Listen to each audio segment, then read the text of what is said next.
It's a new day, Noonan. Yes, it is.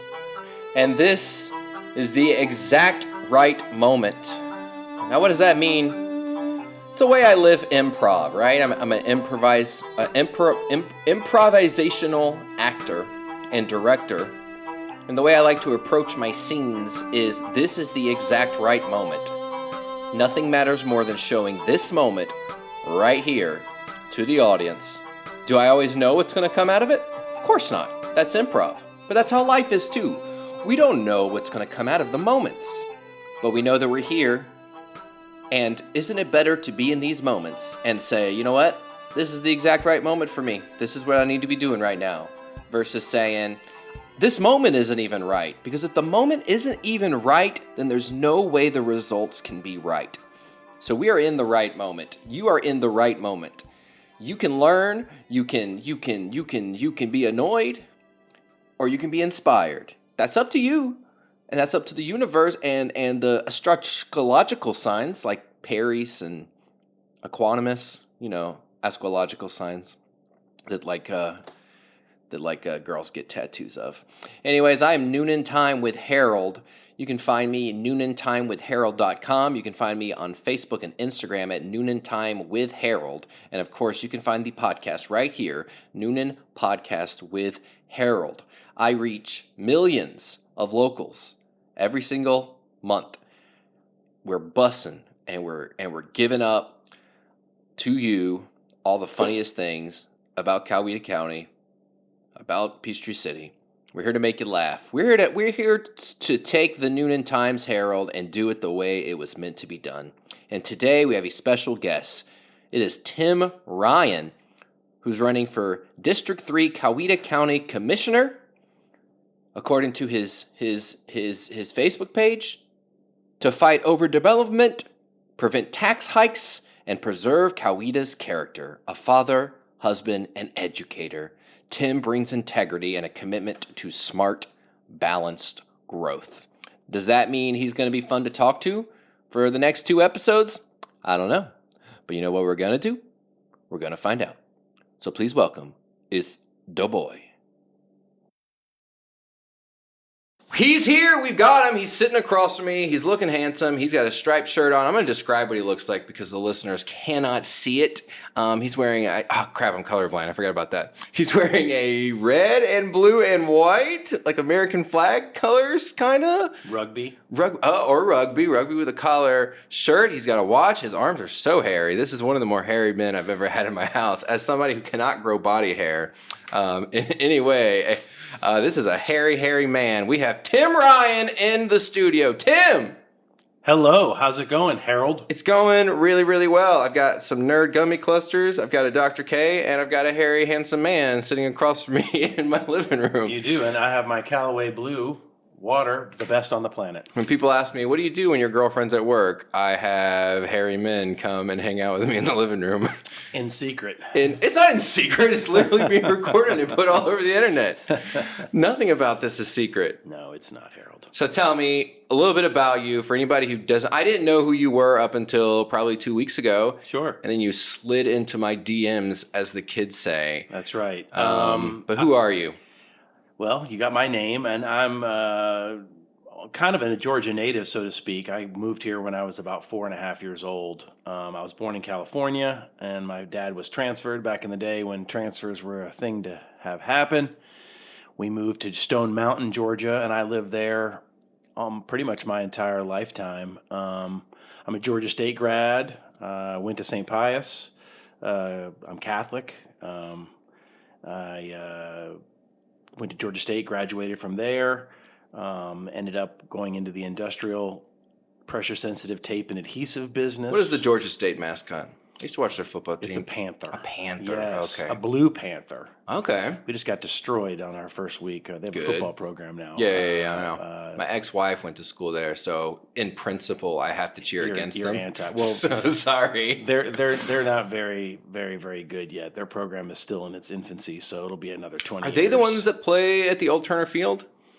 Yes. Okay. Yes, they do. They were given that amazing stadium, and they played.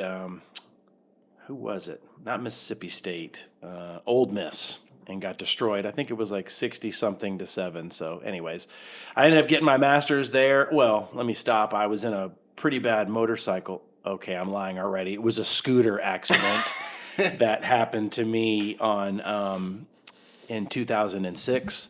I was in a coma for about 4 or 5 days. Well, see, now I can't make fun of it. It was serious. You can. I mean, When you say scooter, do you mean like a push scooter or an no, like electric a scooter? 80cc Honda Elite. Okay, that could be scary then. Yeah, I was on my way to the Vortex in Little Five. Okay, I know Vortex. And there's no left-hand turn lane crossing Ponce de Leon at Briarcliff and Moreland. Long story short is I got ran down. Dude left the scene. I woke up in Grady 4 or 5 days, and then I left there thinking I don't want to do my old job anymore. I need a change. I'm 35, 34 years old with So you were like inspired by a near-death experience. Yeah, it somehow brought me into the world of teaching school. And so I started to sub. I quit my job. Is there anything, because this is interesting, is there anything else when you came out of this coma Yes. that you changed dramatically besides the job? Like, did you have a girlfriend? You're like, ugh. Yeah, no, she's done. Well, that ended. Okay. Yeah, that she and apparently her hospital bedside manner didn't sit well with my mom. So Okay. apparently that was the beginning of the end of that. So basically, if anybody's having a really hard time in life, your advice would be to get hit by a car when you're on a scooter. Get run down on a and be in scooter coma. and reassess. That's Yeah. right. All right, yeah. cool. I'll remember that. So anyways, I decided to figure out what I wanted to do. I went into Georgia to CAB, started taking some nursing classes because I thought, I'll be an RN. My best friend's mom was a nurse anesthetist. That's a tongue twister. What is that? It's basically like an anesthesiologist, but you don't have the doctor degree, but you're the one doing all the work. Oh, okay. And so she was a nurse anesthetist, and I always grew up with that. So I thought, well, maybe I'll do some nursing. And boy, the stoichiometry classes were a real tough class. So then I decided that wasn't going to be the way I was going to go, and started to substitute teach because I was like, you know what, I got some time to figure it out. I had the money to take this time off, so I said, let me start subbing in DeKalb County at all the schools that were our rivals when I was a kid at Redan before I went to St. Pius. And I just sort of fell into it. In sixth grade earth science was what I kind of ended up teaching. And I did that, and I taught for 14 years in DeKalb County. As a sub? I was only sub for a handful of months. Okay, and then you got pulled into 14 I years. got the job.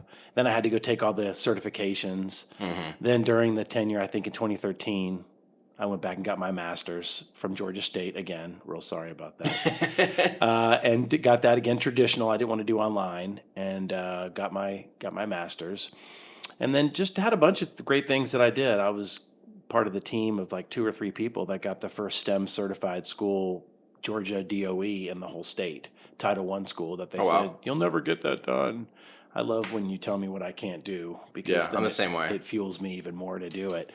And then we decided that Atlanta had just, after COVID, Atlanta, which I love. I mean, I love Atlanta, but there's just too many people. The density had reached it wasn't sustainable. Not enough scooter accidents. That's exactly right. Too many people. Well, no more motorcycles or scooters, that's for sure. But Atlanta had just become the police side of it. I lived in the east part of Buckhead, which they don't like to claim as ours because we're the Cheshire Bridge Road side of Buckhead. Sure. This sounds like Bridgerton stuff. I don't know what you're talking they were about. like, sorry, we don't want them in, but police never came.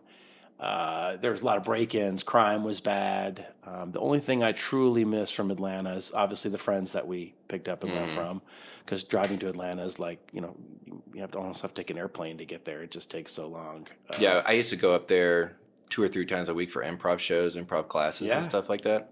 And it got enough. I was like, I know I hate Noonan's traffic, but I don't. Atlanta's so much worse. Well, so what we did is that we just decided to move. I do miss the restaurants. If there's one thing about Atlanta that they do a really fantastic job on, is the food culture that's there. I do miss that part of it. Not that Noonan doesn't have its spots, but per capita, I think. What spot in Noonan is the closest to the best spot in Atlanta?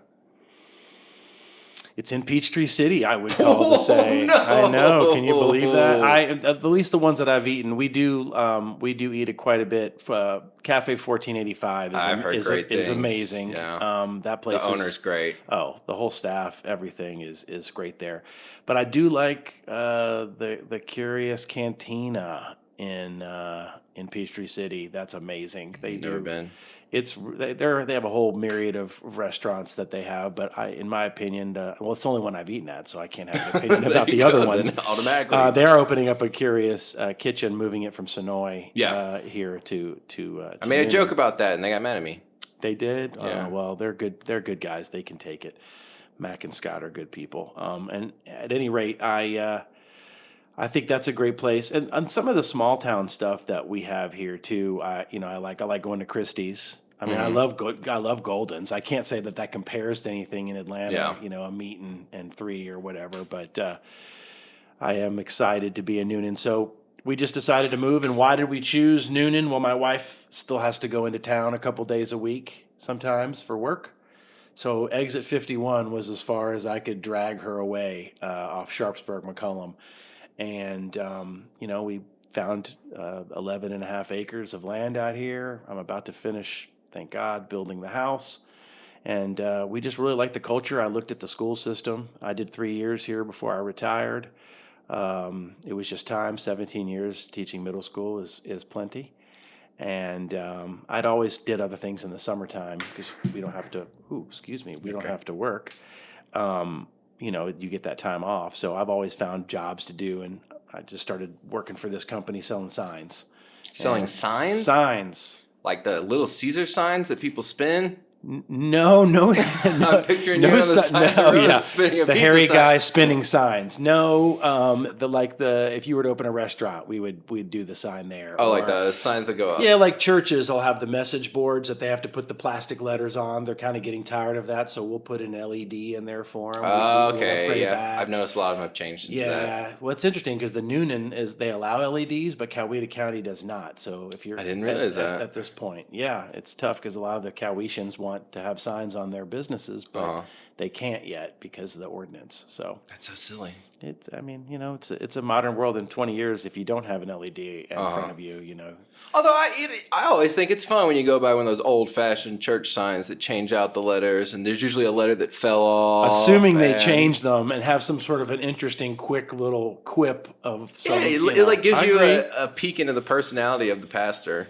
But how many times do they not change it? And it's winter and it says "Have a great summer," or something along those lines. So That's how you know how lazy the church is. And I go, I don't want to go there. I bet their communion's stale. Well, I just talked to a pastor the other day. They are changing it out because the assistant fell off the ladder and broke her leg. So I think there's some safety issues that deal with some of that for the LED. But at any rate, we just decided that Noonan was a fantastic place to live. I didn't realize it was the fastest growing county in the state of Georgia at this point in time. But we were able to find a slice of heaven that we bought, and we love it. And so that means you've been in Noonan how long? 3 years. 3 years. 3 Oh, years. You're kind of a baby. 3 years and a couple months. Yeah, absolutely. I'm just now starting to be like where you can say where something is, and I'm like, I know where that is. Yeah.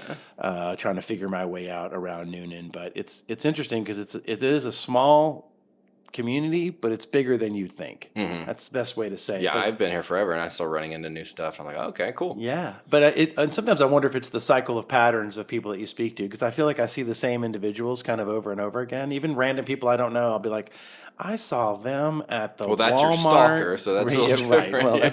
that's a different discussion. That's the guy who watches from the tree in your front yard. Right.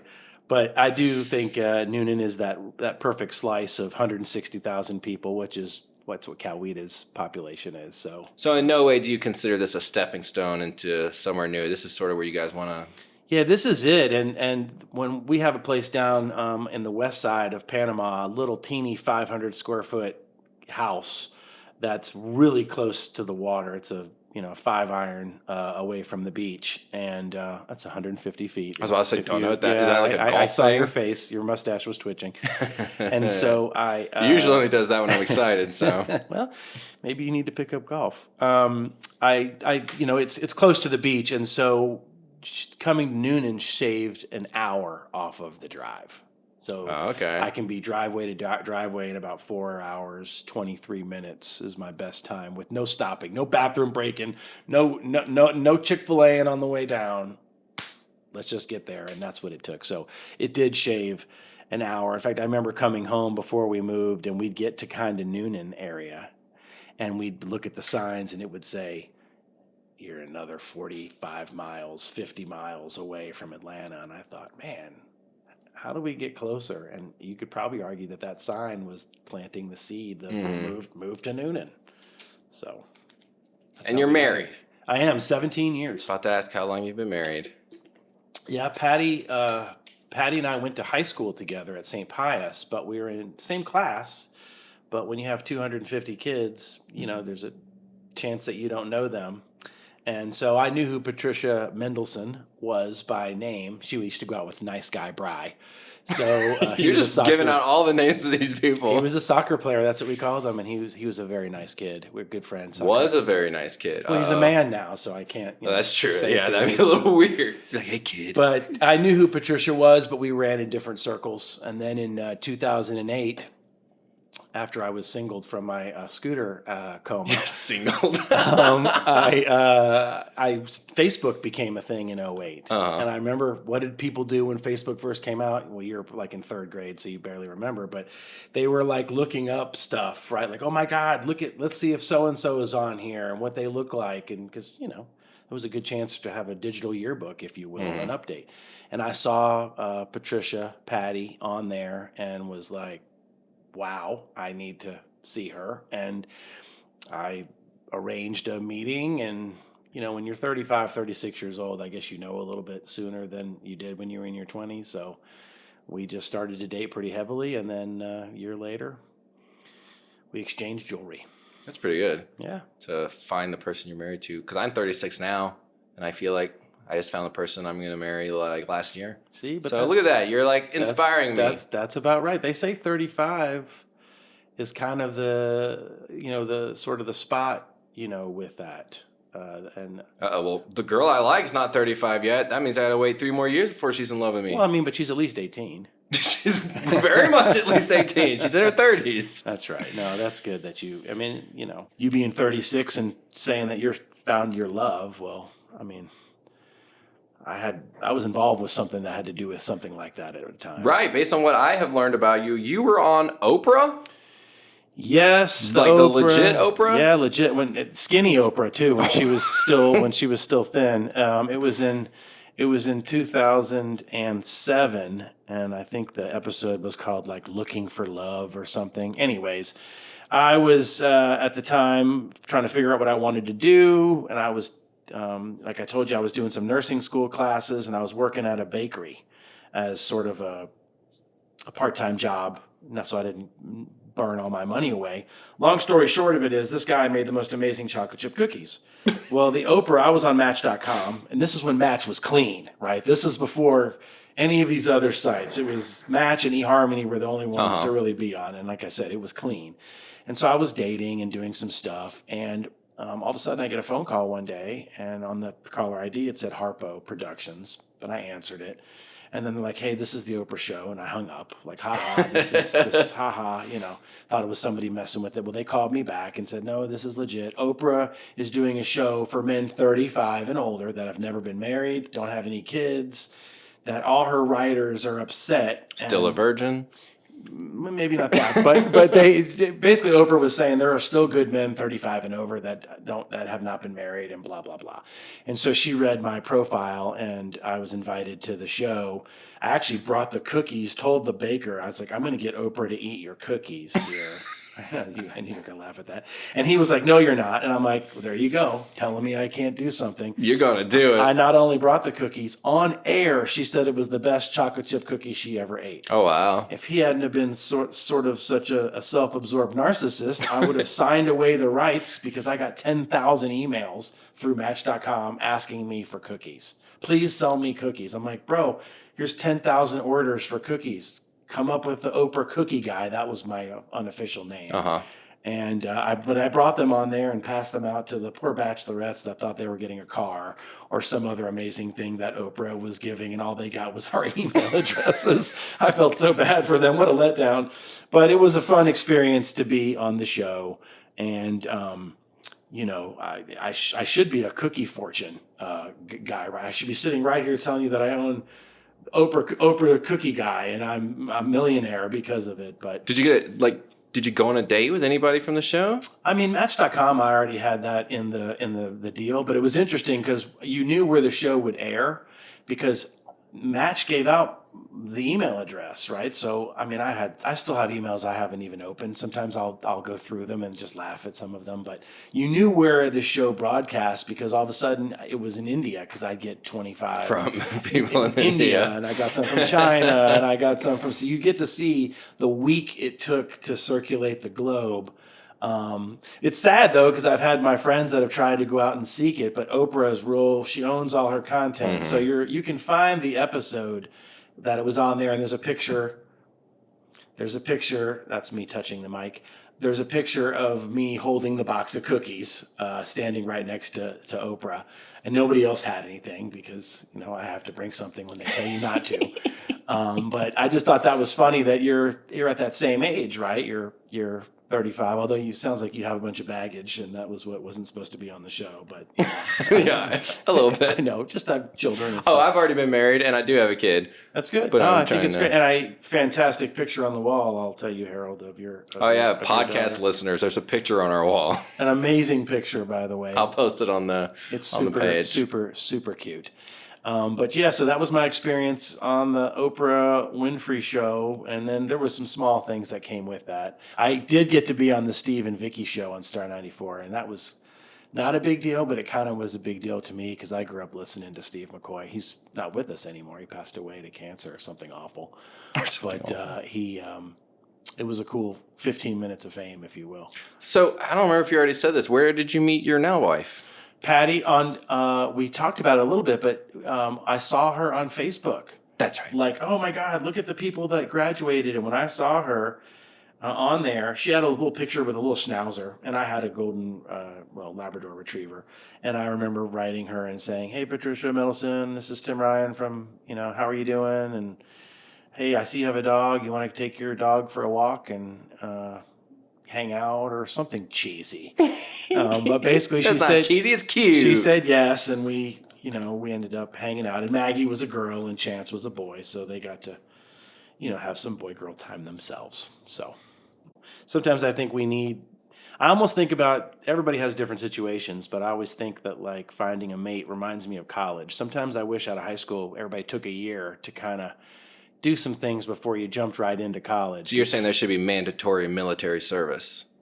I think that I'm not against that. I mean, France does. I think you got it. My buddy has got. Yeah, but is France's military a good example of anything? Know. I mean, they're big in the NATO component. They do their 5% of their GDP. But I do think that some type of service, whether it be military or civil, would be something that I think should be a requirement for the country. Especially, I even think for our immigration policy. I think if somebody comes in and helps with that should be automatic citizenship. It's a pretty open thought process on it all. I mean, when my family generation came from Ireland, I mean, people that came in the Civil War, they got to be citizens as long as they signed conscription to fight for the North. So maybe that's during wartime, but I do think that, having some sort of way to serve your country, your nation, your government should be rewarded in some fashion, So I think with the immigration being a big issue, there'd be a way to help do that, So, but that's above my pay grade at this point. So your pay grade and politics, at what point did you decide you had some interest in local politics? Or has it always been there? It's just coming out now more. It's a good question. I've always followed politics. When I was in high school, there used to be a show called The McLaughlin Group, and it was like on PBS, and nobody listening probably even knows what that was, but it was a political show. Pat Buchanan back in the old days was on it, and when he was younger. And so it had all types of different viewpoints from every spectrum of the political spectrum of Democrat, Republican, Independent, and I like to listen to it quite a bit. And I was always a big Wall Street Journal reader, so I liked history, I liked politics, and was involved with them in discussion. I had never had any thought of wanting to run or get in that rat race. And there's a guy that I met that was a state congressman. And I got to meet him through mutual friends. And one of the things that he said to me, I had told him, like, hey, I'm thinking about running for this commissioner job. What do you think about it? And he said, to be honest, you'll have more of a chance to do stuff on a local level that makes a difference than I ever did as a state congressman. In the Congress, unless you are there for tenure, you don't get to be in charge of any of the committees. You don't get to really do anything. You just kind of go up for 2 weeks, make your votes, and then you got to run again because it's every 2 years. And he was a county commissioner in a neighboring county, and he said, I'm telling you the things that we get to do and the issues that you're discussing with me about, you would better be best to try to do something. So before I even announced, I started to go to commissioner meetings. I've been to about 15, 16 of them so far. There's only 2 a month. And I started to pay attention and see who voted for what and who wasn't listening, and look at the data that they use, because when they come up with a decision, they get a packet, that they of information that somebody, Michael Fouts, gives it to them or whoever it is. And I started to read what they read, and I thought, you need more information here. There's not enough data in my opinion, for someone to be able to make a vote on that. And so my wife was the one that said, well, honey, why don't you run? And on that incredible cliffhanger, we're going to stop part 1 of our interview with Dr. Tim Ryan. I don't think he's a doctor. I guess I never asked outright, hey, dude, are you a doctor? So you know what? We're going to stick with that. Dr. Tim Ryan.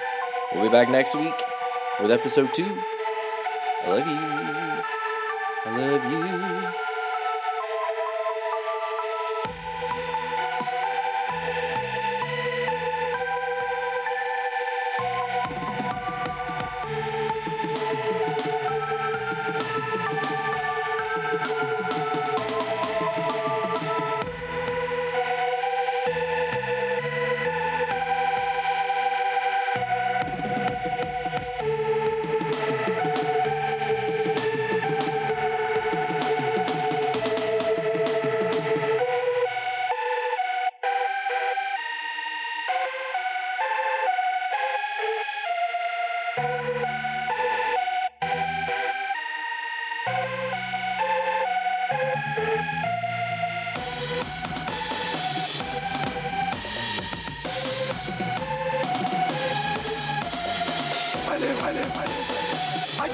I got.